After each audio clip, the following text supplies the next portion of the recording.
السلام عليك زين الأنبياء السلام عليك أتقى الأتقياء السلام أعمالنا من يهده الله فلا مضل له ومن يضلله فلا هادي له نشهد أن لا إله إلا الله نشهد أن محمدا عبده ورسوله لا نبي بعده أما بعد كما قال الله تعالى عز وجل في القرآن العزيز الحكيم نعوذ بالله من الشيطان الرجيم بسم الله الرحمن الرحيم يا أيتها النفس المطمئنة ارجعي إلى ربك راضية مرضية فادخلي في عبادي وادخلي جنتي الآية وكما قال نبينا محمد بن عبد الله من سلك طريقا يلتمس فيه علما سهل الله به طريقا إلى الجنة الحديث صدق الله العظيم. Yang kami hormati Bapak Kepala Desa atau yang mewakilinya, yang alhamdulillah tadi telah memberikan irsyad dan tausiah kepada kita semuanya. Yang saya hormati seluruh jajaran desa, ketua panitia serta bapak-bapak, ibu-ibu semuanya, alim ulama, tokoh masyarakat cantik pandai. Tak dapat saya sebut nama bapak ibu satu persatu, namun sama sekali tak mengurangi rasa ta'zim hormat saya kepada bapak-bapak, ibu-ibu yang saya sayangi karena Allah. Alhamdulillah Allah hadirkan kita di majlis ini. Kita berdoa kepada Allah, mudah-mudahan siapapun kita yang hadir dalam majlis ini, insya Allah Allah sehatkan badan kita, amin. Allah kuatkan jasad kita, amin. Allah tambah roh keimanan kita, Allah luaskan rezeki kita, Allah angkat segala masalah kita, Allah jauhkan kita dari orang-orang zalim, Allah matikan kita dalam keadaan husnul khatimah, amin. Allahumma amin. Bapak Ibu semua sehat? Alhamdulillah. Kalau sehat coba saya absen dulu. Bu, Pak, di mana-mana kalau saya ceramah itu yang semangat pasti kaum ibu. Bu, Pak, iya. Baik Bapak Ibu yang saya sayangi karena Allah, hari ini kita memperingati Maulid Nabi besar Muhammad sallallahu alaihi wasallam. Maka hari ini kita akan belajar sedikit tentang kehidupan Rasulullah secara utuh, karena banyak selama ini yang dibahas itu Rasul cuma susah-susahnya aja, Rasul itu miskin, Rasul itu susah, yang dibahas cuma susah-susahnya aja. Maka hari ini saya akan bahas secara komprehensif, total, insya Allah secukup waktu kita akan membahas tentang apa cara Ustaz tadi mah. Tidak jelas memakna pentingan dari Ustaznya. Itu aja yang saya ingat ya. Daripada ibu nanti kayak gitu, kita tidak usah terlalu panjang. Yang penting perhatikan sebentar karena ini penting supaya kita bawa ilmu baru pulang. Insya Allah. Baik Bapak Ibu yang saya sayangi karena Allah, kita mulai. Rasulullah SAW itu dilahirkan di kota Mekah. Nanti kalau Bapak Ibu pergi umroh, ini ingat pesan saya nih, kalau Bapak Ibu pergi umroh, jangan lupa minta antarkan ke rumah tempat Rasul dilahirkan. Karena kalau kita nggak minta, biasanya mereka nggak bakal ngantar. Padahal dekat aja, cuma 300 meter dari Bukit Sofa dan Bukit Marwah. Bilang sama tour and guide-nya, Pak Ustaz, antarkan saya, kami pengen ke rumah tempat Rasul dilahirkan. Rumahnya masih ada sampai sekarang dan dijadikan pustaka di kota Mekah. Itu jalan kaki aja dari Bukit Sofa dan Bukit Marwah. Jadi nanti pergi haji, pergi umroh, jangan lupa mampir ke rumah Rasulullah. Hanya 300 meter dari Bukit Sofa dan Bukit Marwah. Di situ Rasul dilahirkan. Sekarang menjadi kiai ini kok tambahane yo. Anu waktu Rasul dilahirkan, bapaknya Jadi kan mau cerita kan yo, lihat lah. Takut tak pas lagu le badan orang pas tidak boleh. Jalan kaki pergi berdagang 4 bulan, berdagangnya 4 bulan, pulangnya 4 bulan berjalan kaki. 4 bulan. Kita dari rumah ke sini aja kos-kosan. Aku 4 bulan. Jadi kalau orang dulu pergi berdagang, ya udah mau datang lagi alhamdulillah. Kalau mau meninggal ya sudahlah. Karena jalan kakinya 4 bulan. Kenapa 4 bulan saja? Yang karena nyari orang sedikit cuma di kota Mekah. Oke? Jadi waktu Rasul dilahirkan, bapaknya sudah meninggal. Berarti Rasul lahir tak punya bapak. Rasul tidak kasih bapak kepada Rasul. Allah tidak kasih bapak kepada Rasul, tapi Allah kasih bapak kepada kita. Artinya nikmat Allah kepada kita jauh lebih besar dibanding nikmat Allah kepada Rasulullah. Betul? Waktu Rasul dilahirkan, mohon maaf Bapak Ibu, Siti Aminah itu sibuk mencari nafkah sehingga dia air susunya nggak ada. Bayangkan, tak ada air susunya karena lelah mencari nafkah. Akhirnya ada 100 orang dari kota Taif. Mekah ke Taif itu jaraknya itu kalau sekarang nanti 2,5 jam. Kalau dulu jalan kaki 3 bulan. Halimatus Sa'diyah itu orang Taif.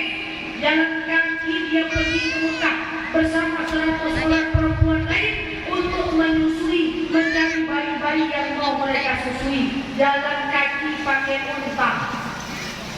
Kenapa harus pakai unta, Bu? Karena unta itu sanggup dan makan dan minum 21 hari.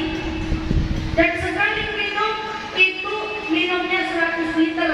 Jadi Halimatus Sa'diyah dengan 100 orang perempuan lain jalan kaki ke kota Mekah ingin mencari pekerjaan menyusui wanita anak bayi yang mau mereka susui. Lalu saat itu datang Siti Aminah kepada Halimah.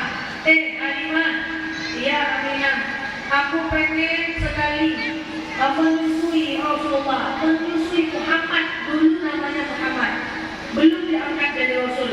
Apa kata Siti Aminah? Bu, saya nggak punya uang, wahai Halimah. Nggak apa-apa, saya coba susui walaupun air susu saya nggak ada.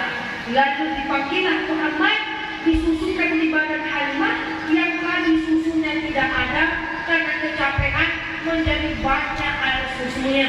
Lalu kemudian Halimah membawa Muhammad ke kota Taif dan disusui selama 2 tahun. Berapa lama? Berapa lama? Setelah 2 tahun dikembalikan lagi kepada Aminah. Aminah, ini Muhammad sudah saya susui 2 tahun, tapi saya sayang dengan dia nih. Boleh nggak saya tambah lagi kontraknya 2 tahun lagi? Akhirnya dibawa lagi ke kota Taif 2 tahun lagi. Berarti sampai umur berapa tahun? Berapa tahun? 4 tahun. Setelah 4 tahun balik lagi kepada Siti Aminah di kota Mekah. Aminah, aku udah nyusui Muhammad 4 tahun. Sekarang aku berikan Muhammad kepada engkau. Akhirnya Rasul itu sama Aminah hingga umur 6 tahun. Coba Bapak Ibu simpulkan. Berarti berapa lama Rasul hidup dengan Halimatus Sa'diyah? Berapa tahun? Dan berapa tahun dengan Siti Aminah? 2 tahun. Jadi kalau ada orang yang menyampaikan kepada ibu-ibu Rasul dengan Siti Aminah itu 6 tahun, salah.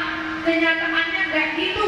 Kenyataannya Rasul dengan Halimatus Sa'diyah 4 tahun dan dengan ibu kandungnya cuma 2 tahun. Lebih lama dengan ibu susunya dibanding ibu kandungnya. Paham? Oke, umur 6 tahun meninggal Siti Aminah, lalu pindah kepada kakeknya yang bernama Abdul Muthalib. Karena kakek-kakek umurnya nggak lama, akhirnya Rasul dengan Abdul Muthalib cuma sampai umur 8 tahun, 2 tahun dengan Abdul Muthalib. Oke? Meninggal Abdul Muthalib, pindah kepada pamannya yang pertama Abu Talib. Berarti sejak umur berapa dengan paman? Sejak umur berapa? 8. Oke? 8, 9, 9 gitu ya. 10, 11, 12.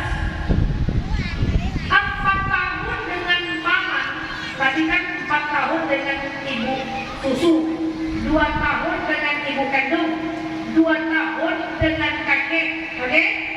Setelah itu pindah kepada Abu Thalib sampai umur 12 tahun, 8, 9, 10, 11, 12. Nih Bapak Ibu, 4 tahun dengan Abu Thalib, dari umur 8 tahun sampai 12 tahun, Muhammad gak ngapa-ngapain. Muhammad cuma di kota Mekah saja gak ngapa-ngapain. Akhirnya umur 12 tahun Abu Thalib berpikir, oh ini keponakanku ini, daripada duduk-duduk aja di kota Mekah, lebih baik aku ajak dia berdagang ke negeri Syam. Umur 12 tahun Rasul berdagang ke negeri Syam. 12 tahun, Bapak Ibu, negeri Syam itu bukan Rasul jualan di pasar rakyat, bukan. Negeri Syam itu negeri yang terdiri dari 4 negara: Yordania, Lebanon, Suriah, dan Palestina. Artinya umur 12 tahun Rasul sudah jadi eksportir terkenal, pedagang antar negara. 12 tahun. Jadi negeri Syam itu 4 negara itu: Suriah, Lebanon, Palestina, Yordania. Ibu umur 12 tahun ngapain? Main apa? Kalau zaman saya main poker pasang. Tahu poker pasang? Campur kacang kubur. Nah, Rasul umur 12 tahun udah jadi pedagang antar negara. Oke? 12. Hitung lagi. 12. Keempat ya? Setelah 12 berapa ya? Saya 12, 13, 14, 15, 16, 17. Oke? Umur 17 tahun berarti 5 tahun kerja dengan Abu Thalib.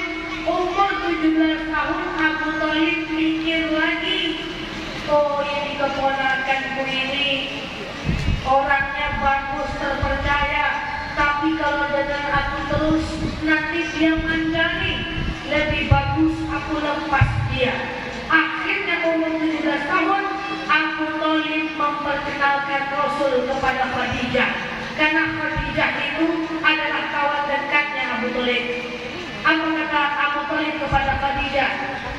Khadijah, iya, aku punya keponakan, ya, orangnya masih muda, ganteng, gagah, amanah, 5 tahun kerja dengan saya, usaha saya lancar, maka mau nggak kau jadikan dia karyawan? Karena kalau dengan aku terus nanti dia manja. Apa kata Khadijah? Oke, aku akan menjadikan Muhammad sebagai karyawanku. Waktu itu usia Muhammad berapa? Berapa? 17 tahun. Sweet, seperti. Jadi pertama kali Rasul ketemu dengan Khadijah itu pada usia 17 tahun. Sweet, seperti. Jadi kalau ada ibu-ibu anak-anaknya ulang tahun, merayakan ulang tahun ke-17. Kenapa suka dengan 17 tahun? Dinamakan seperti. Karena Rasul pertama kali ketemu dengan Khadijah adalah usia 17 tahun, dan situlah angka 17 muncul. Oke? Paham sampai sini? 17. Siap itu lagi. 18. 19. 20. 21. 22. 23. 24. 25. 8 tahun kerja dengan Khadijah. Kan gitu kan? Umur 25 tahun langsung dia nikahi bosnya sendiri. Mantap gak? Mantap gak? Mantap. Waktu itu Khadijah umur berapa? 40. Rasul umur berapa? 25. Berapa dalam umurnya? 15 tahun. Berarti Khadijah dapat brownies, berondong manis. Brownies. Dan waktu itu lucunya yang melamar adalah Khadijah. Apa kata Khadijah kepada sepupunya yang bernama Nafisah? Jadi perempuan boleh melamar laki-laki, boleh. Kalau ada ibu punya ustaz masih muda, belum lagi nikah, anak ibu ada gadis, hantam aja, lamar aja. Kalau perempuan melamar, jangan aja Khadijah melamar Nafisah ini adalah sepupunya Khadijah yang menjadi makhluk Rasul dengan Khadijah. Jadi kalau ibu punya anak atau teman namanya Nafisah, maka bakal terjadi itu. Apa kata Khadijah kepada Nafisah? Nafisah, ya aku suka dengan Muhammad. Ya kau bilang sama dia kalau kau suka sama dia. Aku malu Nafisah. Ayah sudahlah, aku akan bilang kepada Muhammad kalau kau akan meminangnya. Selesai. Lalu pergilah Nafisah kepada Muhammad. Muhammad, ya Nafisah, ada seorang wanita Muhammad, orangnya sudah tua. Jadi usia 40 tahun, zaman Rasul itu sudah tua bu. Sudah tua itu, zaman kita aja yang masih muda. Dulu udah tua, karena Siti Sauda, anak istri Rasul, janda anak 5, itu usianya 19 tahun, udah 5 anaknya. Orang dulu itu 40 tahun udah tua. Maisarah, janda anak 4, 21 tahun umurnya. Jadi 40 tahun udah tua. Kalau ada ibu 40 tahun udah tua, ibu berapa umurnya? 50-an. 60-an. Malah disorot Jadi kalau di zaman Allah, Nabi SAW, ya Rasul, ada seorang wanita ingin melamar engkau. Pertama, dia sudah tua. Yang kedua, orangnya tak cantik. Sudah tua, tak cantik pula. Tapi kaya. Dan ingin mengabdikan dirinya untuk Islam. Dan dia termasuk orang yang pertama kali masuk ke dalam agama Islam. Dan yang paling penting, kau akan dijadikan suami yang ketiga. Karena Khadijah sebelum nikah dengan Rasul udah nikah 2 kali. Kalau ada ibu nikah kalau sudah nikah dari Khadijah. Dan kau akan dijadikan suami yang ketiga. Khadijah nikah lagi, dan Rasul suami yang ketiga. Apa kata Rasul? Oke, aku akan terima pinangannya. Rasul tak tahu yang mana orangnya, diterima aja. Kira-kira kalau ibu mau terima langsung nggak? Nah, kalau ibu lihat mana disini, mana Instagramnya, Rasul tidak. Oke, aku terima pinangannya.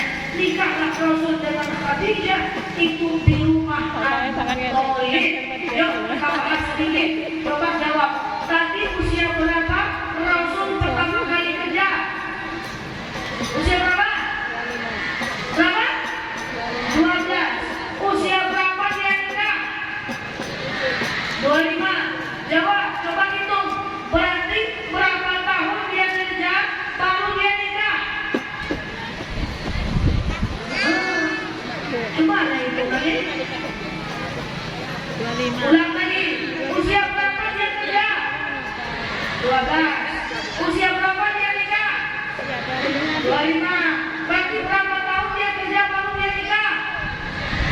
13. Oke, ya kan? Nih Bapak Ibu, perhatikan, ini penting. Kalau ada anak muda di sini, perhatikan nih, hebatnya Rasul. 13 tahun dia bekerja, lalu di usia 25 tahun, dia nikahi istri pertamanya Khadijah. Itu dia sanggup memberikan mas kawin, mahar. Mas kawin bahasa sininya apa Bu? Sama ya. Dia sanggup memberikan mas kawin, mahar kepada istrinya Khadijah itu sebanyak 100 ekor unta dan 2 kilogram emas. 100 unta dan 2 kilogram emas. Itu kemarin mas kawin apa? Ini warga-warga sebenarnya tua yang semuanya. Sabar gitu sabar. Mas kawin Rasul itu 100 ekor unta. Terakhir saya di Mekah itu saya tanya harga unta yang kurus itu 50 juta. Kali 100, 500 juta. 1 kilogram emas 1,1 miliar. Kali 2,2 miliar. Tambah unta 500 juta. 2,7 miliar mas kawin yang diberikan Rasul kepada istrinya Khadijah. Dan itu berbanding terbalik dengan orang kita. Orang kita paling hebat seperangkat alat sholat. Untuk kakek sarungnya aja Bu. Sekarang ada lagi mas kawin lebih murah. Kubinang kau dengan bismillah. Bagi bismillah anak-anak orang. La haula wala quwwata illa billah. Dan ini batu masih diamalkan di Arab sampai sekarang Bapak Ibu. Nanti kalau pergi umrah coba tanya. Di Arab masih diamalkan sampai sekarang. Laki-laki Arab itu kalau mau nikah dengan wanita Arab, itu mas kawin paling sedikit adalah 100 juta rial. Katakan 1 rial itu 4.000 kali 100 juta 400 juta. Maka laki-laki Arab kalau mau nikah dengan wanita Arab itu rata-rata butuh uang 1 miliar. Maka di Arab itu yang kaya bukan yang banyak utama, bukan yang banyak mobil bang, tapi yang banyak istri. Di Arab istri tiga biasa aja lah. Orang kita kan heboh. Makanya saya pernah sampaikan bahwa perilakunya itu beda. Coba nanti Bapak Ibu pergi haji pergi umroh, saya bimbing jemaah haji, maaf saya bimbing jemaah umroh. Kalau udah tawaf saya sering ngomong, Bu, Pak, pegang Ibu Pak. Kita mau tawaf Pak, nanti Ibu hilang Pak. Iya saja, saya pegang saja. Apa yang pegangnya Pak? Klik ini pegangnya Pak. Nah, paling hebat simpuan. Ibu-ibu lebih marah lagi. Bu, pegang Bapak Bu. Nanti hilang, kita mau tawaf Bu. Apa yang dipegang Ibu? Baju ihramnya dikaret-karet. Ini baju Bapak ya. Nah, tapi beda dengan orang Arab. Orang Arab itu betul-betul dipeluknya istrinya. Kenapa? Mahal. Ingat. Makanya saya umrah pertama saya usia 16 tahun. Saya waktu itu masih berani buat nanya Bapak Ibu. Saya tanya kepada orang Arab. Orang Arab itu kan tutup kan. Matanya dia nampak. Kadang matanya pun tutup. Saya tanya, orang Arab, antunna arabtunna al-wajah ala Allah kita Allah. Kalian tahu muka ini tidak aurat. Kenapa kalian tutup juga muka kalian? Apa kata mereka? Ini perintah suami kami. Bayangkan saking beradabnya ditutup betul-betul. Makanya di Arab itu mobil itu tak pakai pajak, tak pakai bea cukai. Itu mobil Fortuner, Pajero, BMW itu buka-buka tercampak-campak aja Bu. Istri tertutup betul-betul. Kalau kita kebalik itu mobil tertutup betul-betul. Istri buka-buka aja macam-macam. Perilakunya beda. Ini mas kawin Rasulullah istri itu gede-gede. Maka tidak boleh ada lagi yang bilang Rasul itu miskin. Nanti kita akan bahas kenapa Rasul miskin. Rasul itu kaya Pak. Mas kawinnya itu 100 ekor unta plus 2 kilogram emas. Rasulullah itu kaya. Tidak mungkin dia miskin. Orang dia kerja dari usia 12 tahun. Tidak mungkin dia miskin. Nah akhirnya Bapak Ibu, jadi Muhammad itu kaya. Dan saya sampaikan 10 sahabat yang Allah jamin masuk surga itu semuanya orang yang mapan dunianya. Bayangkan nih, saya bayangkan kemapanannya nih. Suatu ketika Rasul butuh dana untuk perang Tabuk, mati kilometer. Apa kata Rasul kepada sahabat? Sahabat, siapa kalian yang mau nyumbang untuk perang ke Tabuk? Lalu kemudian Umar bin Khattab mengeluarkan uang yang ada di kantongnya. Di kantongku, uang di kantongnya. Berapa yang dia keluarkan Pak? 4.000 dirham. 4.000 dirham itu kalau saya konversi ke unit Emirat Arab, saya konversi ke rupiah, itu jumlahnya 4,7 miliar uang kantongnya Bapak Ibu. Sedekahnya luar biasa. Jadi sahabat itu orang kaya semua Bapak Ibu. Mereka masuk surga karena hartanya juga. Tak lama setelah itu maka Rasul ngomong lagi, ayo sahabat, siapa yang mau nyumbang lagi untuk perang Tabuk? Lalu Utsman bin Affan mengeluarkan uang yang ada di kantongnya sebanyak 1.000 dinar. 1.000 dinar itu kalau kita konversi ke rupiah jumlahnya 14,7 miliar. Sedekahnya isi kantongnya Bapak Ibu berapa jika orang? Apa? 2000. Gak lama setelah itu Rasul ngomong, ayo siapa lagi yang mau sedekah? Usman bilang, masih kurang juga ya. Akhirnya Usman pulang ke rumahnya, dia ambil 700 wasak kurma. Satu wasak kurma itu adalah 10 kilogram. Kali 700 berarti 700 kilo. Kali dapatkan 1 kilo dan itu 200.000. Maka 1,4 miliar sedekahnya. Lalu Rasul ngomong lagi, siapa lagi yang mau sedekah? Akhirnya Usman bilang, oh masih kurang juga toh. Usman pulang ke rumahnya, dia ambil unta perang, kuda perangnya sebanyak 960 ekor kuda, plus baju perangnya, plus baju perang untuk orang yang berkudanya. Begitulah sedekah mereka.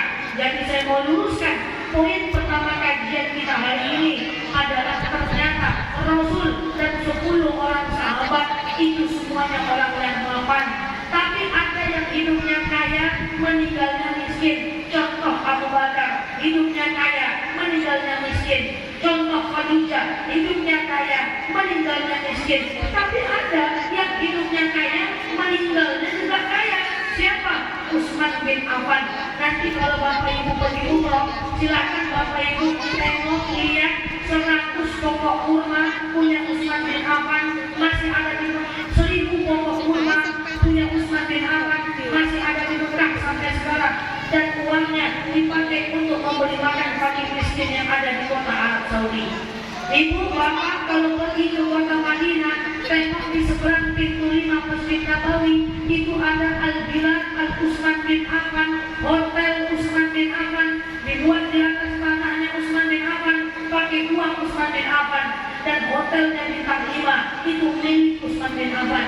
Kalau Bapak Ibu pergi ke Jeddah, Bapak Ibu akan tengok bank Utsman bin Affan, rekeningnya masih aktif, uangnya masih ada sampai sekarang. Itu dibuatkan Masjid Kuba 2 kali lagi tidak akan habis.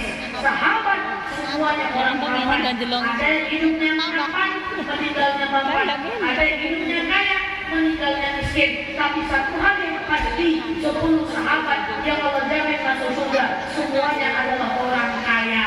Saya mau sampaikan poin pertama, bahwa terutama bagi yang anak muda, jangan selalu mendengarkan statement dan berkata Muhammad miskin, Muhammad miskin tidak, Muhammad itu kaya. Bedanya meninggalnya dia miskin.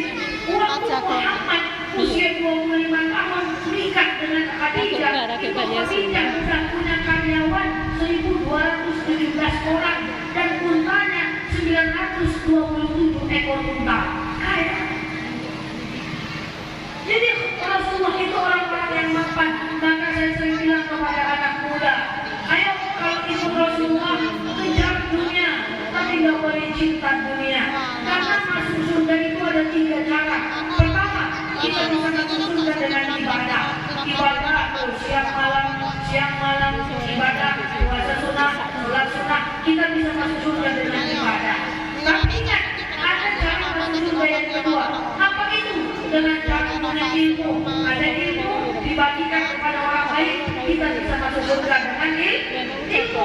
Dan ingat, ada yang ketiga, kita bisa masuk surga dengan harta kita. Kalau Pak Ustaz banyak bilang uang tidak bisa dibawa mati, tapi saya lakukan di YouTube saya, uang bisa dibawa mati. Bayangkan kalau kita punya uang, kita bangun masjid. Man ba'a ila masjid dan banallahu bihi baitan fil jannah. Siapa yang membangun masjid di dunia, Allah akan buatkan rumah untuknya di surga. Betul? Jadi kita bisa masuk surga dengan uang. Dengan uang kita sedekah, dengan uang kita ibadah, dengan uang kita zakat dan seterusnya. Jadi poin pertama khusus untuk anak muda dulu, bahwa genggam dunia tapi gak boleh cinta dunia. Uang bisa dibawa mati kalau uang itu kita jadikan anak untuk memperbanyak ibadah kita. Oke, kita lanjut sedikit cerita kita. Tadi nikahnya usia berapa? 25. Waktu itu Khadijah usia berapa? 40. Apakah Rasul udah diangkat jadi Rasul waktu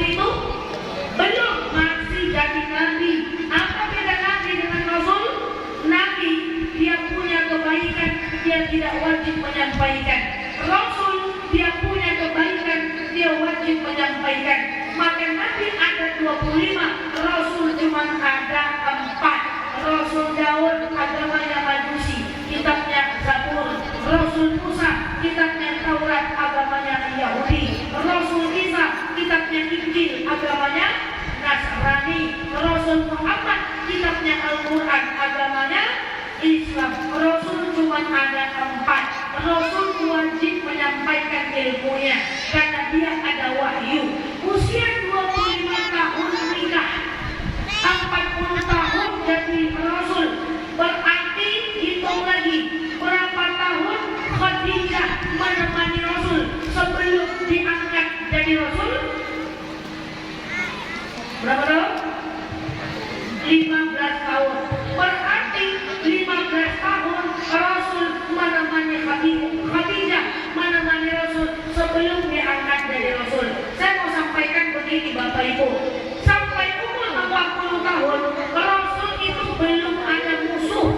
Aman-aman aja. Abu Lahab, Abu Sufyan, Abu Lahab, Abu itu ya gampang lah.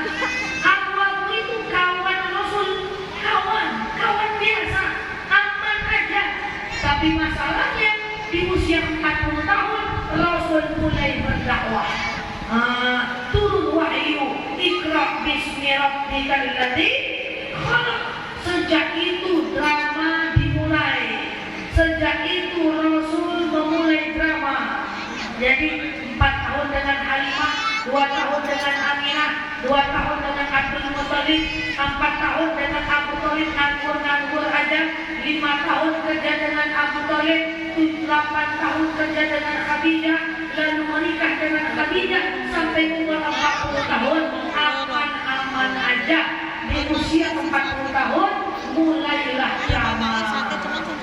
Rasul bertahan ke Gua Hira mendapatkan wahyu pertama.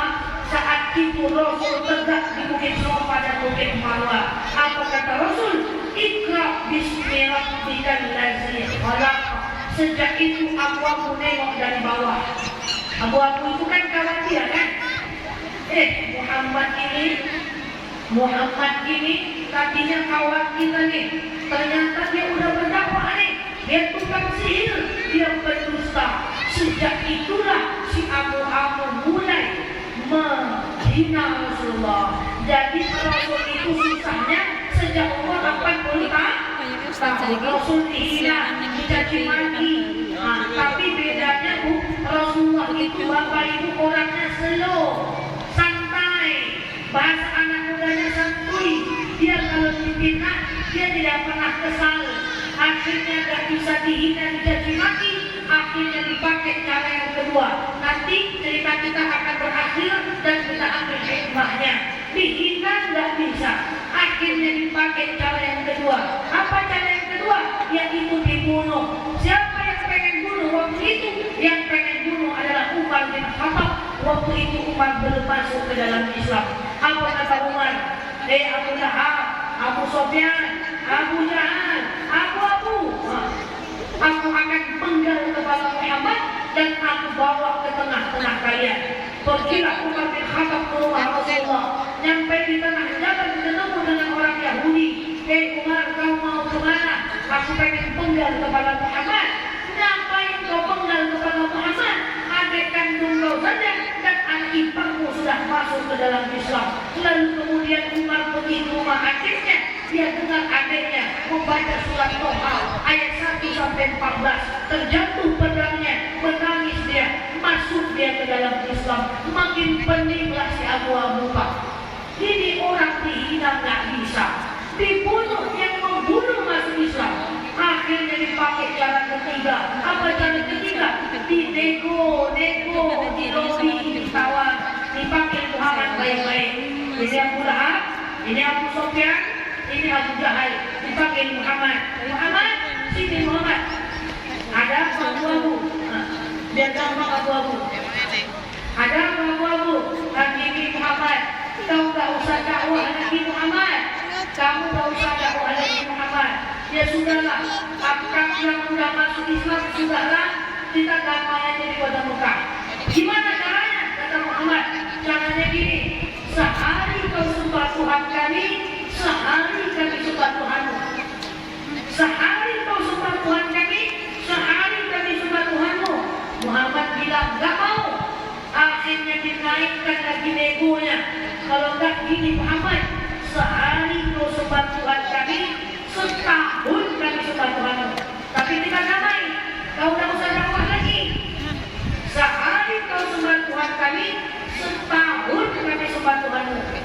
Muhammad bergetar lututnya karena ragu. Akhirnya karena ragu turun wahyu. Jadi kalau Muhammad ragu langsung turun wahyu. Kalau kita ragu tak turun wahyu. Langsung turun wahyu. Qul ya ayyuhan la aqulu ma wa la antum 'abiduna ma wa la ana 'abiduna ma lakum dinukum bagimu agamamu bagiku agamaku. Makin marahlah si abu-abu. Ini orang dihina gak bisa, dibunuh yang membunuh masih bisa, dinego gak bisa, dan dipakai akhirnya cara nomor 4. Dan ini akhir dari cerita kita. Sebelum kita bahas hikmahnya, cara nomor 4 adalah cara yang paling keji, dan cara ini penyebab kematian Khadijah. Bagaimana caranya? Caranya adalah diboikot. Boikot itu gimana? Orang Yahudi tidak boleh beli bahan makanan ke orang Muslim. Orang Muslim tidak boleh belanja ke orang Yahudi. Khadijah punya banyak barang dagangan, tetapi orang Yahudi tidak ada yang mau beli. Lama-lama bangkrut dong, betul? Tidak ada orang yang mau beli, bangkrut. Ini maaf Bapak Ibu, COVID di Indonesia tahun 2020, 1 tahun pertama ratusan orang di PHK, ratusan hotel tutup. Cuma 1 tahun COVID, banyak orang yang jatuh miskin. Sementara boikot pada masa Rasul terjadi 3 tahun lamanya. Banyak orang Islam yang mati kelaparan, bangkrut, usahanya tutup, akhirnya mereka jatuh miskin. Dan 300 orang kaum muslimin mati kelaparan. Ada yang makan tulang-tulang unta yang sudah busuk, ada yang makan daun-daun kering, ada yang makan kayu-kayu kering. Kayu itu dikumpulkan ke tepi, lalu ujungnya dimakan. Mati kelaparan. Dan salah satu yang mati kelaparan saat itu adalah Khadijah. Rasul pulang ke rumahnya, Rasul ngomong kepada Khadijah, istriku, ya suamiku, kenapa kau lemah? Aku gak makan 3 hari suamiku. Bukankah aku tinggalkan makanan? Ya, aku berikan makanan itu kepada mujahid di medan perang. Lalu kenapa kau tak minta makan kepada sahabatku? Kalau kau minta makan kepada mereka pasti kasih. Apa kata Rasul? Aku gak mau minta makan kepada, apa kata Khadijah? Aku gak mau minta makan kepada sahabatku karena aku takut kau tak dihargai oleh mereka. Lalu kenapa kau tak minta makan kepada aku suamimu? Apa kata Khadijah? Suamiku, kalau kau kasih, aku terima. Kalau kau gak kasih, aku gak akan pernah meminta. Sudah sering jelaskan. Bisa Bu? Bisa? Kalau kau kasih, aku terima. Kalau kau gak kasih, aku gak akan pernah minta. Bisa? Alhamdulillah. Kemarin ada jemaah yang protes, Ustazah tak bisa Ustazah. Kenapa tak bisa? Karena masalahnya suami kami gak main Rasul. Kalau tak minta dan keluar duitnya Ustazah. Dan kemudian Khadijah ngomong, Rasul tanya kepada Khadijah, istriku, kau harus hidup selamanya. Suamiku, aku ingin hidup selamanya, tapi tak tahan sakitnya sakaratul maut ini. Apa rasa sakit sakaratul maut yang kau rasakan istriku? Sakitnya sakaratul maut ini ibarat durian dibenamkan dalam tubuhmu dan dicabut dengan jemari. Mati itu sakitmu. Rasul tanya kepada Abdul Muttalib, apa rasa sakit hati Abdul Muttalib? Bagaikan dikuliti dengan 7 lapis kulitan. Rasul tanya kepada Abu Thalib, apa rasa sakit hati Abu Thalib? Bagaikan ditusuk dengan 70 kali tusukan. Sakit mati itu luar biasa. Calon mahir sudah begitu sakit matinya, apalagi kita. Maka sebelum itu saya mau jelaskan dulu Bapak Ibu. Bapak Ibu yang ada di lapangan ini, kalau usia sudah 40-an, 50-an, 60-an, ayolah kita kejar mati syahid. Apa itu mati syahid? Mati syahid itu tidak merasakan sakitnya mati, tak ada hari perhitungan, langsung masuk surga. Mau?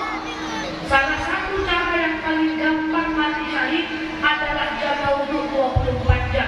Habis wudhu batal ambil lagi, batal ambil lagi, batal ambil lagi, batal ambil lagi. Orang kalau jaga wudhu 24 jam, kalau dia mati dalam keadaan berwudhu, maka matinya mati syahid. Apa itu mati syahid? Tidak merasakan sakitnya mati, tak ada hari perhitungan, langsung masuk surga.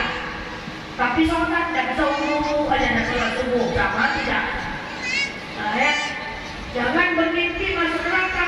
Kemarin ada jemaah nanya, Ustazah, ya, semua orang Islam itu masuk surga kan? Saya bilang iya Bu, emangnya kenapa? Oh, jadi semua orang Islam itu masuk surga. Iya, emangnya kenapa Bu? Oh, kenapa nih? Oh, berarti kita cuma dicuci aja nyokkan di neraka. Nyo, adanya Bu. Neraka itu enggak nyo Bu. Neraka itu ngeri. Ngeri, bisa saya bayangkan. Neraka itu terdiri dari 3 bagian. Pertama, ada namanya pintu neraka. Siapa orang yang berada di pintu neraka? Satu-satunya orang yang berada di pintu neraka itu cuma Abu Thalib. Abu Thalib itu paman Rasulullah, sayang dengan Rasul, membesarkan Rasul, mengajak Rasul berdagang, memperkenalkan dengan Khadijah, menikahkan Rasul dengan Khadijah. Kan itu, tapi matinya kafir. Lalu Rasul doa, ya Allah, berikan siksa paling ringan untuk pamanku Abu Thalib. Jadi Abu Thalib itu Bapak Ibu, dia dapat siksa paling ringan. Bagaimana siksanya? Dia cuma di pintu aja, di pintu aja, di pintu neraka. Dia tak masuk dalam neraka, dia cuma di pintu aja. Nah, berapa siksa di pintu itu? Dipasang teropak mendidih umur-umurnya, atau di pintu. Yang kedua adalah orang yang berada di dalam neraka. Siapa yang berada dalam neraka? Yaitu orang Islam yang berdosa, yang menyuarahi masuk dalam neraka. Dan jangan nyawa-nyawa lagi. Yang ketiga adalah neraka-nya api neraka. Siapa orang yang berada di neraka api neraka? Satu, orang Islam yang mati bunuh diri. Kedua, orang Islam yang berzina belum sempat bertobat meninggal duluan. Yang ketiga, orang Islam yang syirik, itu digerak-geraknya api neraka. Bagaimana siksa di api neraka digeraknya itu? Ada ayatnya. Tabbas yada abi lahab wa tab. Celakalah kedua tangan Abu Lahab. Ma'amna'inhu maluhu wa ma kasaba. Tidak ada baginya apa yang telah dia usahakan. Saya serana rozat lahab. Dia akan dimasukkan ke dalam neraka, api yang bergejolak. Wa qur'atuhu hammalatal hatab. Maka istrinya akan memikul kayu api untuk membakar dirinya sendiri. Diambilnya kayu, dipikulnya, dia bakar sendiri untuk membakar dirinya. Fi jidha hablum min masad. Maka dia akan ambil kayu api, dia gantungkan ke lehernya untuk membakar dirinya sendiri. Itu gambaran di gerak-geraknya api neraka. Dan ingat, sehari di neraka 1000 tahun di dunia, 1 detik di neraka 48 tahun di dunia. Maka jangan berpikir masuk neraka, berpikirlah mati syahid. Apa itu mati syahid? Mati dalam majelis taklim, mati saat salat, meninggal saat baca Quran, meninggal dalam keadaan wudhu, meninggal dalam keadaan ibadah. Itu mati syahid. Kita tidak mati syahid, mati syahid harga mati. Karena kalau tidak mati syahid, sakit mati kita rasakan. Kalau kita mati syahid, tidak merasakan sakit mati, tak ada kali perhitungan, langsung masuk surga. Mau? Kalau mau, cara yang paling gampang, jaga wudhu 24 jam. Oke? Itu paling jatuh, sakit mati. Apa hikmahnya? Bu, yuk kita bahas. Yang pertama, ternyata Muhammad SAW itu orang yang mapan, yang tadi saya sebutkan. Dia miskin karena diboikot boikot, bukan karena pengen miskin. Jadi bagi anak muda yang ada dalam majelis ini, saya ingatkan, kejar dunia tapi gak boleh cinta dunia, genggam dunia tapi gak boleh bertukuk lutut sama dunia. Kita bisa masuk surga dengan harta, bisa masuk surga dengan ibadah, bisa masuk surga dengan ilmu kita. Kunci yang kedua, ternyata Khadijah ini luar biasa.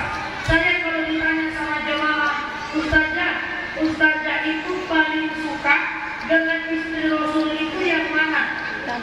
Saya jelas katakan, saya itu paling suka dengan Khadijah. Saya paling ngefans dengan Khadijah. Karena kalau Aisyah itu bapaknya Abu Bakar, bapaknya udah orang hebat. Suaminya Rasul, suaminya udah orang hebat. Kalau Hafsah, bapaknya orang hebat, itulah Umar bin Khattab. Saya paling ngefans dengan Khadijah. Kenapa? Karena dia menemani Rasul sebelum diangkat jadi Rasul sampai setelah diangkat jadi Rasul. Khadijah mengajarkan kita, bayangkan Bapak Ibu, wanita nomor satu paling kaya, meninggalnya, matinya kelaparan. Maka saya paling ngefans dengan Khadijah. Khadijah mengajarkan kepada kita, kalau di atas kita rendahkan hati, oke? Kalau di bawah kita lapangkan hati.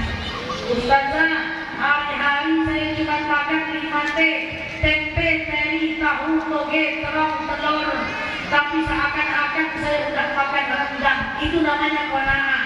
Kalau di atas rendahkan hati, kalau di bawah lapangkan hati. Itu yang diajarkan Khadijah kepada kita. Ustazah, kalau di atas rendahkan hati saya bisa, tapi di bawah lapangkan hati susah. Saya mau sampaikan caranya gampang. Bagaimana caranya? Jangan pernah membandingkan nasib kita dengan nasib orang lain, karena kualitas iman berbeda. Nggak mungkin cobaan sama. Di atas rendahkan hati, di bawah lapangkan hati. Caranya gimana? Jangan pernah bandingkan nasib kita dengan nasib orang lain, karena kualitas iman berbeda. Nggak mungkin cobaan sama. Ya jangan bandingkan nasib kita dengan nasib tetangga. Ya Allah, ya tetangga itu ya Allah, suaminya ganteng, anaknya baik, uangnya banyak, utangnya tidak ada. Tengok aku ya Allah, tengok suami tak berselero ya Allah. Uang tak ada, utang berserak-serak. Jangan pernah bandingkan nasib dengan nasib orang lain. Kualitas iman berbeda, nggak mungkin cobaan sama. Yuk, beda-beda nasib setiap kita. Ada yang suaminya taat, rajin ke masjid, istrinya maksiat. Ada? Berarti cobaan pada suaminya. Ada yang istrinya rajin majelis taklim, rajin sholawatan, rajin BKST, rajin majelis ilmu, rajin tadarus, suaminya nggak sholat. Ada? Wih, banyak nampaknya Pak, semangat ibu-ibu. Ada yang suami istri cantik, ganteng, soleh, kaya raya, anaknya nakal. Ada? Berarti cobaan pada anak. Ada yang suami istri cantik, ganteng, soleh, kaya raya, anak cantik, ganteng, soleh, kaya raya, mertua lagi sakit hati. Ada? Wih, semangat nampaknya. Ada yang suami istri cantik, ganteng, soleh, kaya raya, kemudian mertua cantik, ganteng, soleh, kaya raya, tahu-tahu nggak punya anak. Ada? Berarti cobaan pada anak. Ada yang suami istri cantik, ganteng, soleh, anak cantik, ganteng, soleh, tapi banyak utang. Ada? Kan cobaan pulang dan semua sama. So, jangan pernah bandingkan nasib kita dengan nasib orang lain, karena kualitas iman berbeda.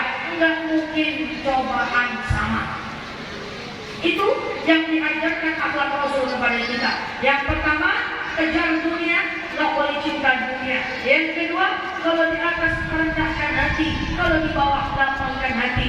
Yang ketiga, jangan pernah bandingkan nasib kita dengan nasib orang lain, karena kualitas iman berbeda. Nggak mungkin cobaan sama. Yang keempat, apa yang diajarkan Rasul kepada kita? Riwayat mengatakan Rasul dan Khadijah rumah tangga yang paling aman. Kalau sama yang lain, Rasul belum tentu aman. Hafsah itu pernah diceraikan oleh Rasul dan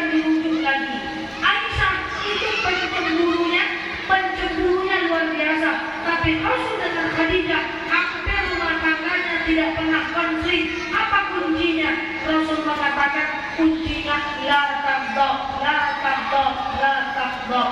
Dengan suami, dengan istri, tahan marah, tahan marah, tahan marah.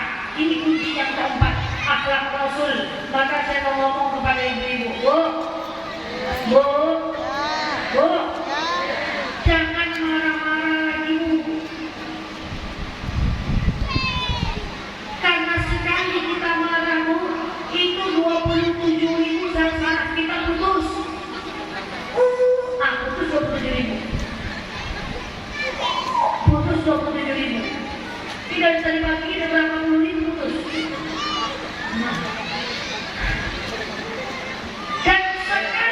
Dan sasaran itu bisa nyambung lagi dengan senyum. Tapi sekali senyum cuma bisa nyambung 1 sasaran, 700 sasaran. Sekali marah putus 27.000. Sekali senyum nyambung cuma 700. Nggak mungkin senyum terus gila, berarti tidak ada orang. Atau senyum terus, kenapa kok senyum terus nyambung salah putus? Salah mungkin dong. Jadi jangan marah-marah, Bu. Karena sekali kita marah itu 27.000 sasaran kita putus. Masalahnya kalau yang putus itu adalah syaratnya gampang. Kalau yang putus itu syaratnya badan kita sakit, tengkuk kita sakit, pinggang kita sakit. Tapi kalau kita marah itu yang putus bukan syaratnya, tapi selnya. Dalam syarat itu ada sel, selnya itu yang putus. Kalau selnya yang putus, badan kita nggak sakit, Bu. Tapi yang jadi masalah kita jadi pelupa. Tadi mau ngapain ya? Tadi sisa duit 20.000 di mana ya? Allahu Akbar, sami Allahu liman hamidah. Tadi rakaat 2 atau 3 ya? 2 atau 3 ya? 2 atau 3. Anak tak ada lagi. Tadi aku mau ngapain ya? Pisau tadi di mana ya? Kalau ada ibu-ibu yang suka lupa kayak gitu, aku udah banyak sekarang putus. Kurang-kurangilah marah, banyak-banyak senyum. Tidak bisa, ini bapak-bapak. Ini apa lagi biar Rizki bilang. Nah ini bapak-bapak nih, banyak saya dengar bapak-bapak pengaku saya. Ustazah, saya itu marahin istri saya, bilang dia berubah. Tidak bisa. Orang kalau dimarahi Pak, itu adrenalinnya nggak stabil. Kalau adrenalinnya nggak stabil, dia cuma dapat sakit hati, dia nggak akan ngerti informasinya. Ibu nasihatin anak marah-marah nggak bakal bisa, Bu. Yang dia dapat cuma sakit hati, dia nggak ngerti informasinya. Maka Bapak Ibu tahan marah. Kemarin jemaah saya ngomong, Ustazah, ya di Pekanbaru itu kebetulan banyak orang Minang, dan bahasa Minang itu terkenal dengan bahasa yang kasar. Jadi orang Minang nih, ya. Saya suka bertengkar dengan suami saya. Saya bilang, nggak apa-apa Bu, bertengkar itu biasanya. Cuma gimana cara bertengkarnya? Dan apa sebabnya? Dia bilang karena TV saja. Saya pengen nonton Indosiar, dia pengen nonton Antv. Nah TV ada berapa di rumah? Ada 2 saja. Satu di kamar, satu di ruang tamu. Nah kenapa nggak berpisah aja nontonnya? Kalau berpisah sepi saja. Kalau bersatu berkelahi lah aneh. Oke. Kan saya tanya dulu, ibu sehari-hari memanggil suami dengan suami pakai bahasa apa? Pakai bahasa Indonesia saja. Oke. Kalau lagi marah pakai bahasa Minang saja. Saya bilang marah tetap pakai bahasa Indonesia. Mana enak marah pakai bahasa Indonesia saja? Pertanyaan saya, kenapa marah terus enak? Dan yang ibu dengan suami panggil apa? Manggil mas saja, bebek. Kalau lagi marah, wah aku saja tadi. Saya bilang marah tetap panggil apa? Mana bisa saja? Kan lepas marah kaki. Nanti kalau udah lepas marah kaki sakit jantung mati saja. Jangan dari hai orang-orang beriman kalau marah lepas kalau udah mati nanti tidak ada. Tahan. 1, jangan ganti bahasa dengan yang lebih kasar. 2, jangan ganti panggilan dengan yang lebih kasar. Yang ketiga, marah tetap bawa duduk, marah duduk, bawa balik dan seterusnya. Yang keempat, jangan mengucapkan kalimat tapi meskipun gimana pun, walau bagaimanapun. Kalau ribut nggak boleh ngomong itu. Contoh, coba rasakan ya Bu. Bahasa itu menciptakan rasa. Coba rasakan. Mahasiswa saya terlambat. Bu Nela, maaf ya Bu, saya terlambat karena macet Bu. Oke? Coba pakai tapi ya. Bu Nela, maaf ya Bu, saya terlambat, tapi kan karena macet Bu. Beda bahasanya? Beda? Ini ibu pulang arisan, ini bapak di rumah. Ibu terlambat pulang arisan, ibu ngomong sama bapak, bang, maaf ya bang, saya terlambat pulang arisan, tetap dibuatkan kopi kok bang. Oke? Sekarang coba pakai tapi, bang, maaf ya bang, saya terlambat pulang arisan, tapi tetap dibuatkan kopi kok bang. Ya tapi jangan ulang lagi dah. Ya tapi kan aku udah minta maaf dah. Ya, tapi gimana pun jangan ulang lagi. Ya tapi kan aku udah minta maaf. 3 hari nggak selesai. Cuma kena tapi saja. Nggak boleh. Oke? Terakhir cara menahan marah adalah gunakan al-lughatus suhbah. Gunakan bahasa yang susah, bukan yang enak. Contoh, buat komitmen. Kita bisa bahasa Indonesia lah, bisa. Bahasa Jawa bisa, bahasa Melayu bisa, bahasa Inggris nggak bisa. Gini aja bang, kalau kita marah pakai bahasa Inggris bang. Siapa yang marah pakai bahasa Indonesia denda 100.000 bang. Nah, ujung-ujungnya daripada duit keluar, buka kamus dulu. Ujung-ujungnya I love you. Nah, jadi tahan marah, jangan marah terus. Kenapa? Karena ini bukan akhlak Rasulullah Sallallahu Alaihi Wasallam. Terakhir yang keempat. Tadi poin pertama, kejar dunia tapi gak boleh cinta dunia. Genggam dunia, gak boleh bertekuk sama dunia. Kita mesti sukses dan menjadikan uang kita untuk kebahagiaan akhirat kita. Yang kedua, apa tadi yang kedua? Kalau di atas rendahkan hati, kalau di bawah lapangkan hati. Yang ketiga, jangan pernah bandingkan nasib kita dengan nasib orang lain, karena kualitas iman berbeda. Tidak mungkin cobaan sama. Yang keempat, tahan amarah. Jadi bapak ibu nanti di rumah jangan marah-marah lagi. Bisa? Nah itu 27.000 putus. Terakhir yang keempat, akhlak Rasul yang perlu kita tiru. Apa akhlak Rasul yang perlu kita tiru? Ibu-ibu yang saya sayangi karena Allah, akhlak Rasul yang perlu kita tiru adalah dengan manusia itu banyak-banyak husnuzon, baik sangka, jauh-jauhkan suuzon, buruk sangka. Ini maaf nih, semua kita punya handphone, betul ya? Kita ada Facebook, ada Instagram. Saya coba dicek hati kita. Ini maaf Pak, kalau ada di antara kita setiap menengok status orang jelek aja kita menengoknya, hati-hati, itu tanda kita punya penyakit hati. Nengok orang berfoto di depan mobil barunya, mobil kayak gitu aja lah berapa? Aku mobil orang tempat dari rumah, mobil orang. Nengok orang berfoto mesra dengan suaminya, suami macam itu aja bangga. Aku 4 kali udah ganti suaminya, selalu aja punya mereka.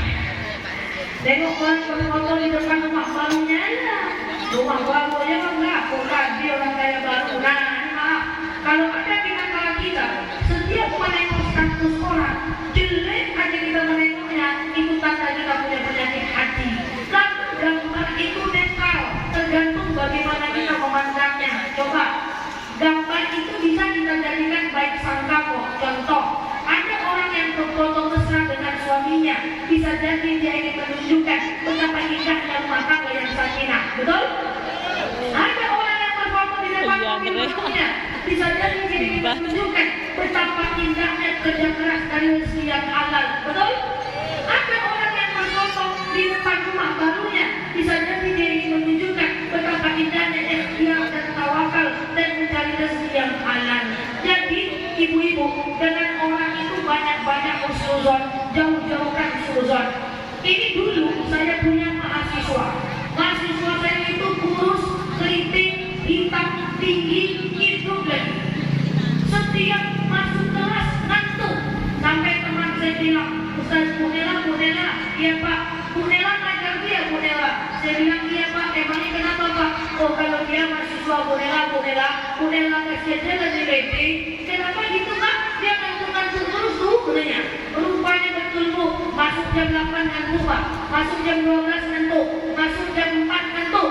Akhirnya saya panggil dia, kamu sini nak, kamu ini kenapa ngantuk-ngantuk terus? Masuk saya jam 8 kau ngantuk, jam 2 kau ngantuk, jam 4 ngantuk, kapan kamu tak ngantuk? Apa kata dia? Saya ini kerja saya satpam Bu Nela, shift saya shift malam, ganti shift jam 7 pagi. Jangankan mandi makan aja saya tak sempat Bu Nela. Tapi saya juga pengen sarjana, saya juga pengen kuliah. Walaupun saya ngantuk-ngantuk, wah di mata saya ini mahasiswa luar biasa. Tapi di mata teman saya, dia mahasiswa yang nakal. Kenapa kesimpulan kami berbeda? Karena cara pandang berbeda. Yang satu husnuzon, yang satu suudzon. Paham? Jadi banyak-banyak baik sangka. Nanti kalau ketemu kawan di pasar kaget, ibu sapa, Bu, gak nyaut dia. Bu, gak nyaut dia. Bu, gak nyaut dia. Udah gak baik sangka aja lah. Jangan-jangan dia dikomplain masuk keluar. Jangan dibuhui, takkan ku sapa ke besok. Ceritakan pula sama orang, kalau ketemu dia jangan sapa dah. Dua dosanya, satu suudzon, yang kedua memburuk-burukkan orang lain. Oke, Bapak Ibu yang saya sayangi karena Allah, kita berharap kita menjadi pribadi yang baik. Ingat. Siapa yang pernah orang kita buruk sangkakan, siapa orang yang pernah kita suudzonkan, siapa orang yang pernah kita gosipkan, siapa orang yang pernah kita fitnah dia. Sebagai penutup kajian saya ini, saya minta tolong kepada kita semuanya, banyak-banyak kita minta maaf kepada orang itu, biar kita nggak banyak dosa. Nah setelah ini nanti kira-kira orang yang pernah kita zalimi minta maaf. Tapi ingat ya, minta maaf kepada Allah buka aib, minta maaf kepada manusia tutup aib. Jangan dibilang salah itu, kalau dengan Allah buka aja. Ya Allah maaf ya Allah, tadi pagi saya jadi buang suami sikit ya Allah. Rencananya sore dia nanti ya Allah ini. Kalau dengan Allah buka aja. Ya Allah maaf ya Allah, kata Pak Ustadz kalau ketemu uang di jalan taruh ke masjid. Tadi saya ketemu uang 20.000 ya Allah, udah jalan kaki ke masjid. Lewat sallallahu alaihi wasallam, maaf ya Allah kita. Kalau dengan Allah minta maaf buka aib. Setelah ini minta maaflah dengan teman-teman kita, tapi tutup aib, jangan dibuka. Bu, saya minta maaf ya. Minta maaf kenapa? Pokoknya salah hilang saya minta maaf. Titik gitu aja. Jangan dibuka. Dulu saya minta maaf ya. Minta maaf kenapa? Kemarin saya jalan dengan suami ibu 2 malam aja. Setelah ini dengan manusia tertutup. Jangan buka. Bu, saya minta maaf ya. Minta maaf kenapa? Pokoknya salah hilang saya minta maaf. Gitu aja. Jangan. Kenapa kau minta maaf? Kemarin waktu Ibu Aris, Ibu tak datang arisan, kami ceritakan Ibu siapa aja kayak punya abang lain. Jadi minta maaf dengan manusia, tutup aib, minta maaf dengan Allah, buka aib ya. Jadi aib kita wajib kita tutup, apalagi aib orang lain. Nah sedikit ini ibu-ibu, mudah-mudahan bisa kita amalkan bersama dan kita bisa mencontoh dari akhlak dan kepribadian Rasulullah sehingga kita menjadi orang-orang yang baik, bijaksana di masa yang akan datang. Insya Allah. Biar karena Tuhan, yuk kita simpulkan. Ya, ini udah lebih 1 jam saya bicaranya. Yang pertama, kejar dunia, tapi nggak boleh cinta dunia. Anak muda mesti sukses, karena Rasul itu orang yang sukses. Bisa masuk surga karena 3 hal. Pertama karena ibadah, yang kedua karena ilmu, yang ketiga dengan harta kita. Uang bisa dibawa ya, kalau uang tidak sedekahkan dan seterusnya. Yang kedua, kalau Allah kasih kita rezeki, kalau di atas rendahkan hati, kalau di bawah lapangkan hati. Roda berputar, nasib nggak sama.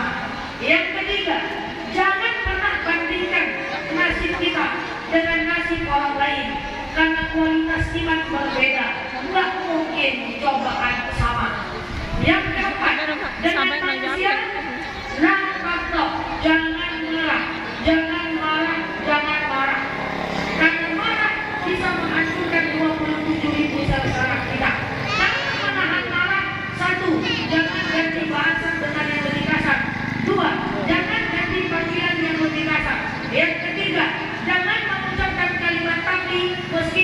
gimana pun, walau bagaimanapun.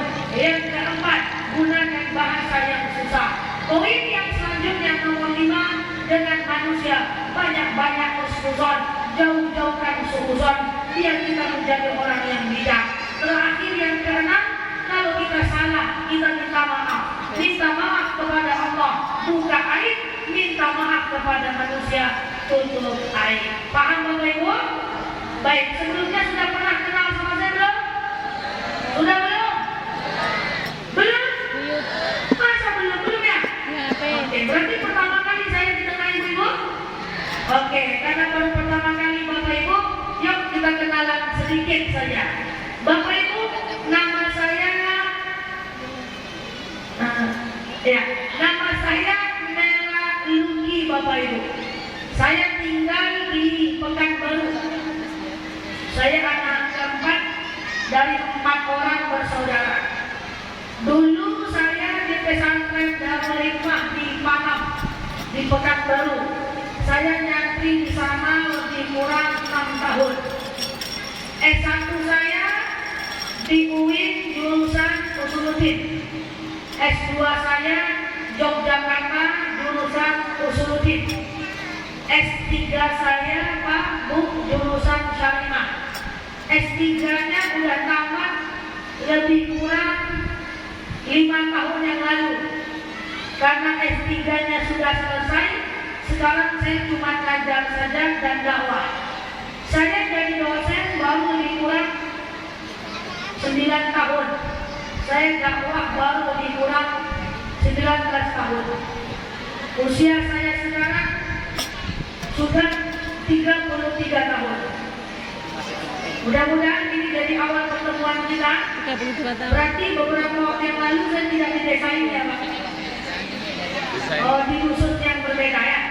Oke, mudah-mudahan ceramah hari ini ada manfaat bagi kita semuanya. Salam takzim, salam sayang saya kepada Bapak Ibu semuanya. Mudah-mudahan ada manfaat. Terima kasih atas segala perhatian. Mohon maaf atas segala kesalahan dan kekurangan. Usikum wa nafsi bittaqwallah. Wallahul muwaffiq lil aqwam.